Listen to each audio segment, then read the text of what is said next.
পাশের ওই পাশটা হচ্ছে মেঘালয়, হ্যাঁ, ইন্ডিয়া। এই সাইডটা বাংলাদেশ। বিএসএফের একটা ক্যাম্প আছে, ওইটা এই পাহাড়টা রেঞ্জের ভিতরে আছে। এখানে অল্প সংখ্যক কিছু গারো সম্প্রদায় বসবাস করে একদম পাহাড়ের নিচে।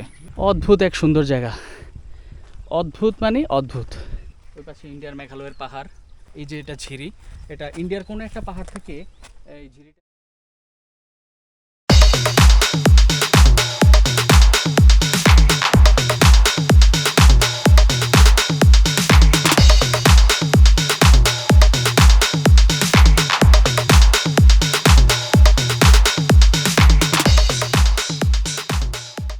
যারা ঘুরতে যাওয়ার মতো কাউকে পাচ্ছেন না এবং খুব অল্প টাকার মধ্যে একটা ট্যুর চাচ্ছেন, তাদের জন্যই আজকে আমার এই ভিডিওটা। আজকে আমি আপনাদেরকে দেখাবো যে কিভাবে ঢাকা থেকে এমন একটা জায়গায় যাবেন যেখানে মিশে আছে প্রাকৃতিক সৌন্দর্য, পাহাড় এবং সমতল ভূমি।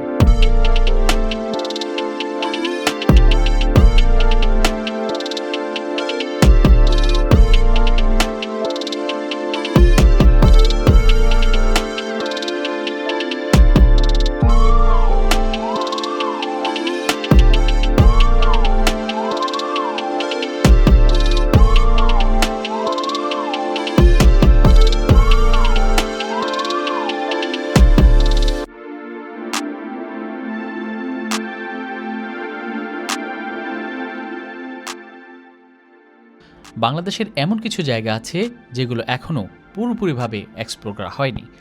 আজ আমরা যাচ্ছি নেত্রকোনা জেলার এক অসাধারণ জায়গা, কলমাকান্দি। পাহাড়, নদী, আদিবাসী সংস্কৃতি আর গ্রামীণ জীবনের এক অনন্য মিশ্রণ সব কিছুই পাবেন ঠিক এই জায়গাটাতে।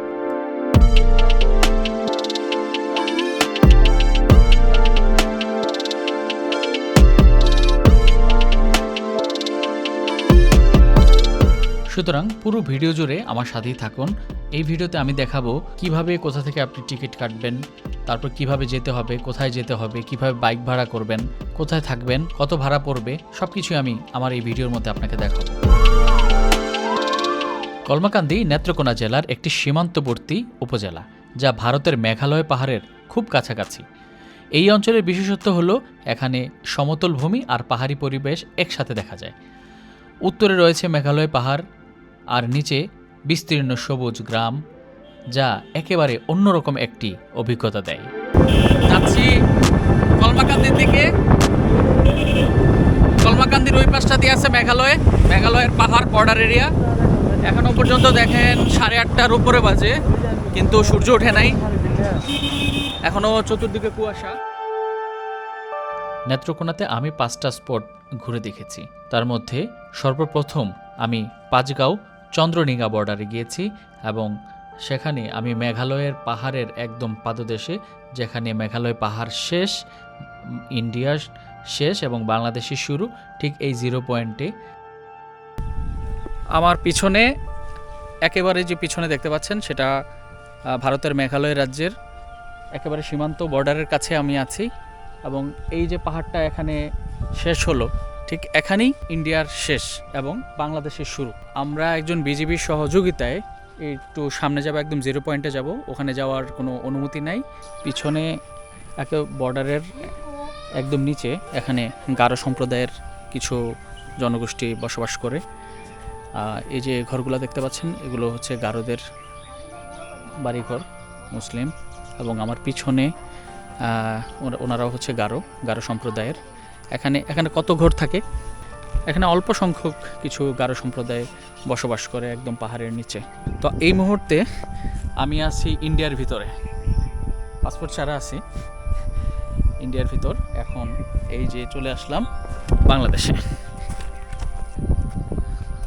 তো এই যে পাহাড় যেটা দেখতে পাচ্ছেন, এই পাহাড়গুলো সবই মেঘালয়ের পাহাড়। অনেক উঁচা পাহাড়, মেঘালয়ের পাহাড়। রেস্ট্রিকশন থাকার কারণে আমরা ওই পাশটাতে আর যাই নাই। আমাদের যে বিজিবি যে সদস্য আছেন, ভাই আছেন, উনি আমাদের বললো যে আমাদের এতটুকুই আমাদের সেফ জোন, সো ওই পাশটাতে না যাওয়া বেটার। এবং ওনাদেরও কিছু রেস্ট্রিকশন আছে, যে এই যে পাহাড়টা দেখতেছেন, এটাই মেঘালয়ের পাহাড় এবং ইন্ডিয়ার সীমান্ত ওই পাশটা এবং বাংলাদেশের সীমান্ত এখান থেকে শুরু, এখানে কিছু গারো সম্প্রদায় বসবাস করে এই জায়গাটাতে। আর আপনাদের যে বর্ডারটা দেখালাম আসার সময়, তারপর থেকে বাঙালিরা বসবাস করে। এখানে কিছু গারো সম্প্রদায় এবং আরও অন্যান্য কিছু সম্প্রদায় আছে, ওরা এখানে বসবাস করে। সো দেখতে থাকুন এবং উপভোগ করতে থাকুন।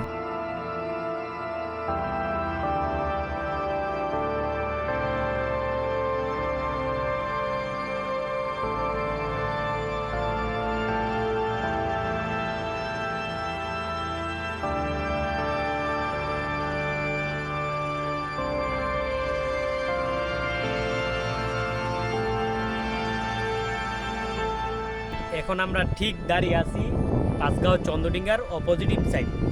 এই এই যে বিএসএফের ক্যাম্পটা দেখা যাচ্ছে, দেখছেন এই যে সাদাটা, এটা কিন্তু একদম ইন্ডিয়াতে পড়ছে।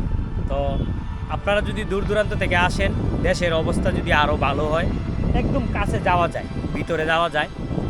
আমরা নর্মালিভাবে নিয়ে যাই, কিন্তু এখন দেশের অবস্থা খারাপের জন্য কাছে যাওয়া যায়, কিন্তু বিজিবি দেয় না। আমরা এই কাছে গেছিলাম, বাইকে নিয়ে গেছিলাম। অনেক সুন্দর একটি জায়গা, আমাদের পরিবেশ বান্ধব।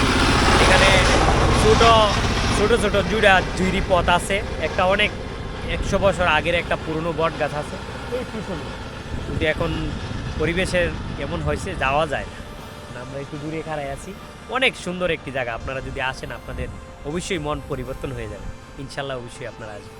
এই পাহাড়গুলো, এই মেঘালয় পাহাড়, সুন্দর সুন্দর সব পাহাড়গুলো ইন্ডিয়ার কাছে চলে গেল, এটা একটা আফসোসের বিষয়। ঠিক আছে, চলেন এবার আমরা অন্যদিকে যাই, এখান থেকে বের হই। চলেন ভাই, তারপর আমাদের নতুন গন্তব্যে যাই। লেঙ্গুরা যাওয়ার মাঝখানে আমরা বঙ্গটিলাতে কিছুক্ষণ অবস্থান করব, তারপরে আমরা লেঙ্গুরার দিকে যাব।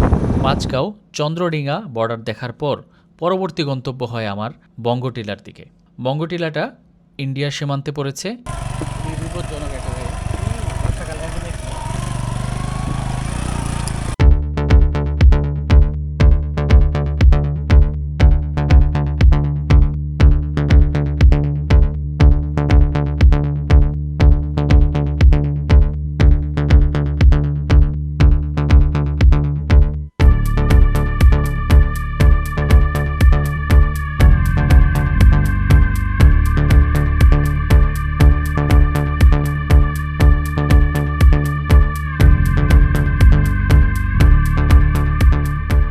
সামনে একটা টিলার মতো আছে, এটার নাম হচ্ছে বঙ্গটিলা। তো শাহিনুর ভাই হচ্ছে তার নিজ উদ্যোগে এই বঙ্গটিলাটা দেখানোর জন্য নিয়ে যাচ্ছে। তো চলেন দেখি। এটা এতটুকু অংশ বাংলাদেশের ভিতরে, বঙ্গটিলাটা ইন্ডিয়ার মধ্যে পড়ছে। ওই যে সামনে যে সীমান্ত দেখতে পাচ্ছেন, সাদা সাদা পাইলা পিলার, ওখান থেকে বাংলাদেশের বর্ডার শুরু এবং ইন্ডিয়ার শেষ একেবারেই কাছে। আমরা ওই টিলাটাতে যেটা উঠবো, এটা ইন্ডিয়ার টিলা। ওটা ইন্ডিয়ার মধ্যে পড়ছে। ওই যে পাথরটি দেখছেন না, হ্যাঁ, এই পাথরটি এই পাশে যায় না করতে। আচ্ছা, পাথর পর্যন্ত এই টিলাটাতে উঠতেছি কাইন্ড অফ নিষিদ্ধভাবে, ওখানে ওঠার কোনো নিয়ম নাই। তো আমি জাস্ট তাড়াতাড়ি করে উঠে দেখা ও চলে আসবো। বিজিবি সদস্যরা এখানে থাকে, কিন্তু আজকে বিজিবি সদস্যরা নাই। দেখেন, এটা হচ্ছে বঙ্গটিলা, বঙ্গটিলায় উঠতেছি আমি এখন অলরেডি ইন্ডিয়ার ভিতরে। বিজিবি নাই।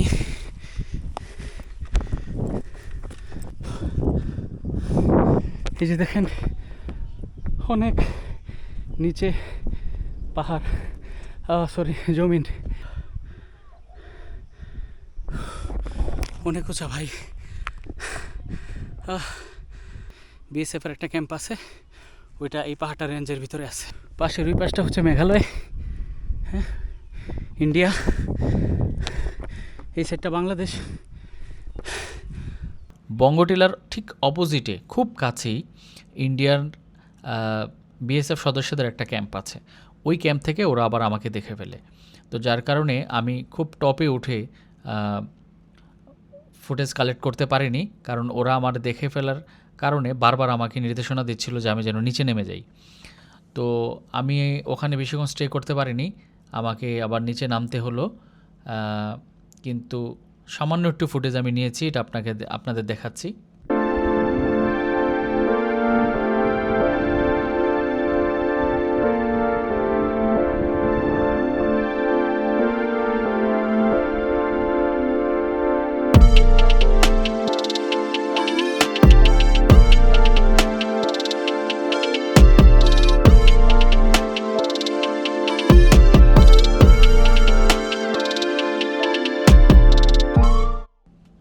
বঙ্গটিলার পর এবার আমার যাত্রা উট পাহাড় অথবা গারো পাহাড়। এই উট পাহাড়ের সৌন্দর্য দেখে আমি একেবারে মুগ্ধ হয়ে গেছি। এই জায়গাটা এত সুন্দর।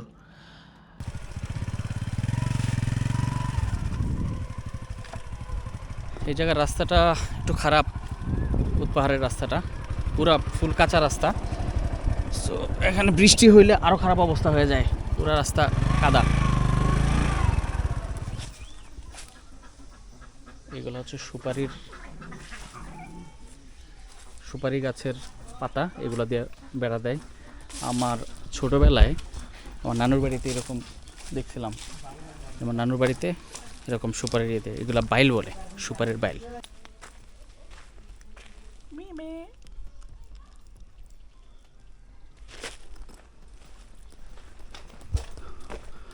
উট পাহাড়ের দিকে যাওয়ার সময় আমাদের এই রাস্তাগুলো পার হইতে হবে।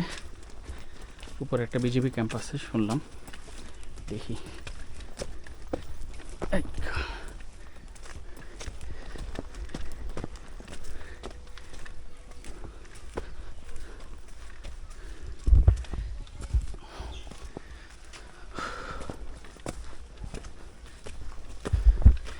বৃষ্টি হলে এই রাস্তাগুলা খুবই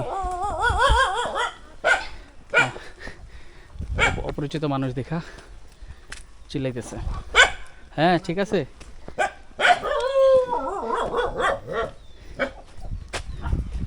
দাদুর নাম কি? আমার পাঞ্চুং। পাংচুং? গারো না, গারো সম্পর্কে ভাষা ভাষা মানে ভাষা তো গারো ভাষা আলাদা আলাদা আলাদা। এটা অনেক গারো আছে, হ্যাঁ। আতং আছে, হামপিং আছে, অনেক অনেক আছে না? জাত আছে। আচ্ছা ঠিক আছে, তাহলে আসি। হ্যাঁ, আসসালামু আলাইকুম। ভালো আছেন? হ্যাঁ ভালো। আচ্ছা একটু ঘুরে আসি। আচ্ছা দাদুর সাথে কথা হইলো। এখানে একটা বন্য শূকর দেখেন, এটা হচ্ছে ওই যে কাঁটাটা দেখতে পাচ্ছেন পিছনে, ওটা ইন্ডিয়া। আর এই যে পিলার, এই পিলার নাম্বার হচ্ছে 1167 নাম্বার পিলার। অদ্ভুত এক সুন্দর জায়গা, অদ্ভুত মানে অদ্ভুত। এই যে ঝিরের যে পানি, এটা ইন্ডিয়া থেকে আসতেছে, ইন্ডিয়ার মেঘালয়ের কোনো এক ঝিরি থেকে এভাবে এসে বাংলাদেশের ভিতরে ঢুকছে। দেখেন আমি ঠিক একদম 0 পয়েন্টে দাঁড়ানো।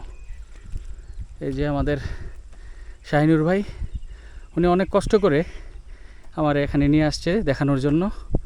উনি খুবই এক্সাইটেড ছিল যে এই জায়গাটা অনেক সুন্দর, ওনার সবচেয়ে পছন্দের একটা জায়গা, এবং উনি আমার এটা দেখাবে।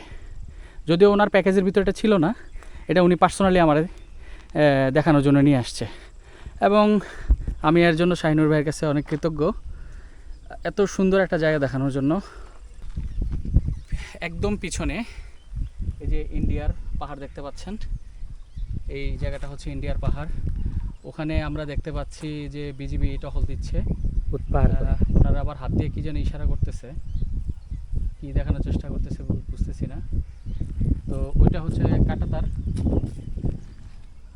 ওই জায়গাটা কাঁটাতার, এবং এই জায়গাটা অদ্ভুত সুন্দর একটা জায়গা। আমি যতগুলো জায়গায় এই পর্যন্ত ঘুরে আসছি, ওই জায়গার মধ্যে আমার এই জায়গাটা সবচেয়ে বেস্ট মনে হয়েছে। এই জায়গাটা সবচেয়ে বেস্ট মনে হয়েছে কারণ এই জায়গার যে সিন, এই জায়গার যে ভিউ, অদ্ভুত একটা সুন্দর। এটা ক্যামেরা থেকে বাস্তবে দেখলে এটা আরও বেশি সুন্দর লাগে। আমি কিন্তু এই মুহূর্তে ইন্ডিয়াতে আছি। এই যে এখানে যে পিলার নাম্বারটা দেখা যাচ্ছে 1167 নাম্বার পিলার 8 এস ইন্ডিয়া। যদিও হচ্ছে কাঁটাতার আরও অনেক দূরে, এই কাঁটাতার থেকে 100 গজের ভিতরে থাকা যাবে না। 150 ফিট 150 ফিট, সরি 150 ফিট এর ভিতরে থাকা যাবে না, একদম এই জায়গাটা খালি রাখতে হয় নিয়ম। তো এখন আমরা এই জায়গার ভিতরে আসি, যদিও এখান থেকে ইন্ডিয়া শুরু, কাঁটাতারটা হচ্ছে ওই পাশে।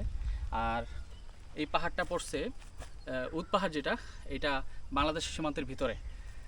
আর আমরা এখন এই যে দেখেন এই পাশটা খালি, ওই পাশটা ইন্ডিয়া, ওই পাশে ইন্ডিয়ার মেঘালয়ের পাহাড়, ওটা ইন্ডিয়ার মেঘালয়ের পাহাড়। এই যে এটা ঝিরি, এটা ইন্ডিয়ার কোনো একটা পাহাড় থেকে এই ঝিরিটা পানিটা বয়ে এদিক দিয়ে আসতেছে।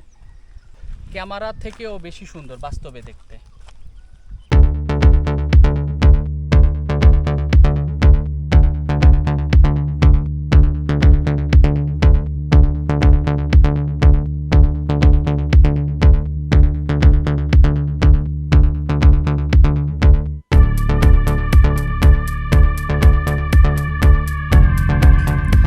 আমরা বোধহয় ব্যাক করা উচিত, কারণ আমরা এখন ইন্ডিয়ার বর্ডারের কাছে আসি এবং পিছনেই বিজিবির ওই যে ওরা কাজ করতেছে আমাদের নজরে রাখছে। সো এটা খুব বুদ্ধিমানের কাজ হবে না বেশিক্ষণ এখানে থাকা, এখান থেকে যতটা দ্রুত সম্ভব বের হয়ে যাওয়াটা ভালো। তবে এই জায়গাটা খুবই সুন্দর, হ্যাঁ, এখানে যে কেউ আসলে তার মন ভালো হয়ে যাবে। সেই কাঁটাতার কি সুন্দর, কাঁটাতারের পাশে বিজিবিরা কাজ করতেছে, সরি বিএসএফ কাজ করতেছে। আমার বিএসএফ আর বিজিবির ভিতরে দুইটাই বি। তো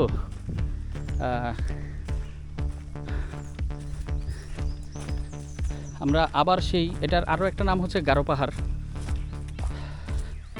উদ পাহাড়, এবং স্থানীয়দের কাছে এটা গারো পাহাড়, কারণ এই পাহাড়ের আশেপাশে প্রচুর পরিমাণে গারো সম্প্রদায় বসবাস করে। হ্যাঁ, এবং এই গাছগুলো হচ্ছে 81 গাছ সম্ভবত, এগুলো একটা কাঠ গাছ, এগুলো হচ্ছে কাঠ গাছ সম্ভবত 81 বা 81 বলে গাছগুলো। পরবর্তী গন্তব্যে যাওয়ার আগে বলে নিয়েছি কিভাবে আপনারা কলমাকান্দি আসবেন। ঢাকার মহাখালী বাস টার্মিনাল থেকে নেত্রকোনার দিকে যায় এরকম যে কোনো বাসে উঠে যেতে পারেন আপনি। রফরফ এই লাইনে সবচেয়ে ভালো গাড়ি, যদিও রফরফ নেত্রকোনা পর্যন্তই যায়। আপনি যদি সরাসরি কলমাকান্দি যেতে চান তাহলে আপনাকে ইমাম, শৌখিন, ইসলাম এই বাসগুলোতে করে যেতে হবে এবং ভাড়া পড়বে ঢাকা থেকে কলমাকান্দি 450 টাকা জনপ্রতি। আর যদি আপনি নেত্রকোনা যান তাহলে আপনার ভাড়া পড়বে 400 টাকা। ওখান থেকে সিএনজি যোগে আপনাকে আবার কলমাকান্দা যেতে হবে, ভাড়া পড়বে 200 টাকার মতো। আপনাদের যার যেভাবে সুবিধা হয় ঠিক সেভাবে চলে আসতে পারেন।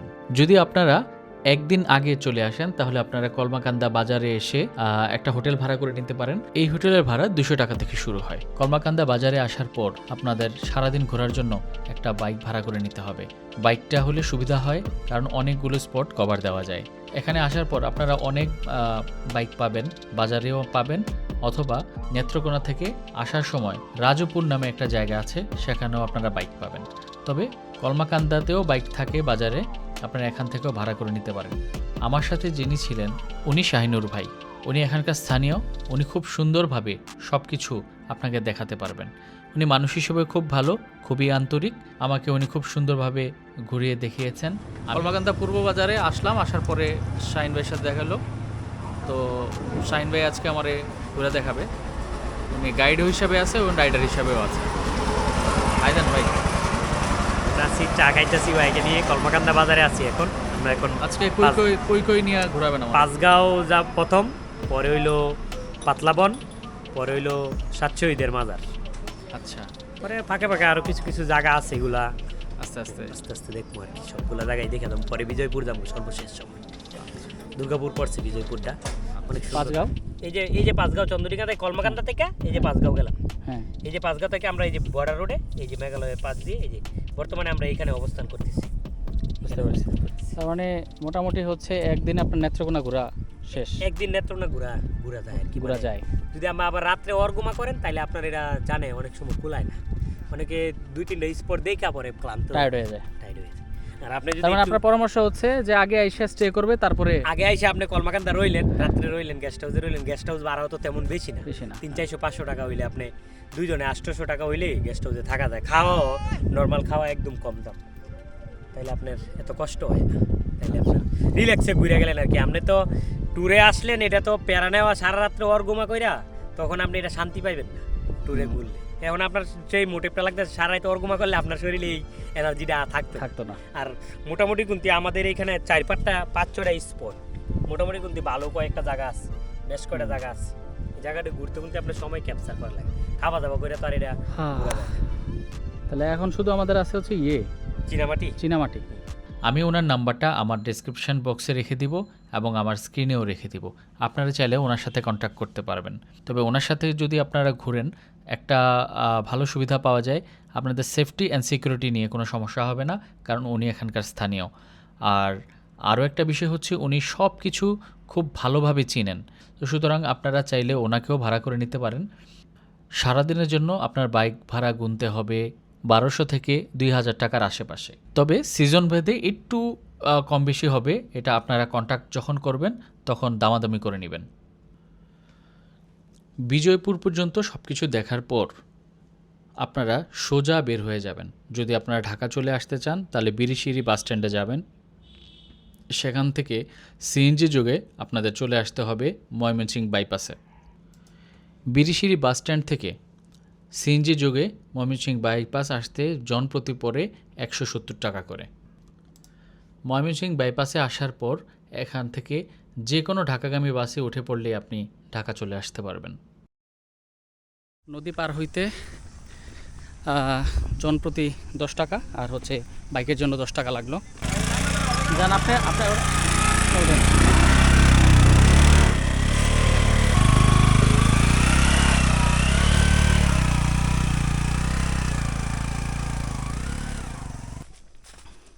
মহান মুক্তিযোদ্ধাদের কবর, 7 শহীদের মাজার, লেঙ্গুরা, কলমাকান্দা।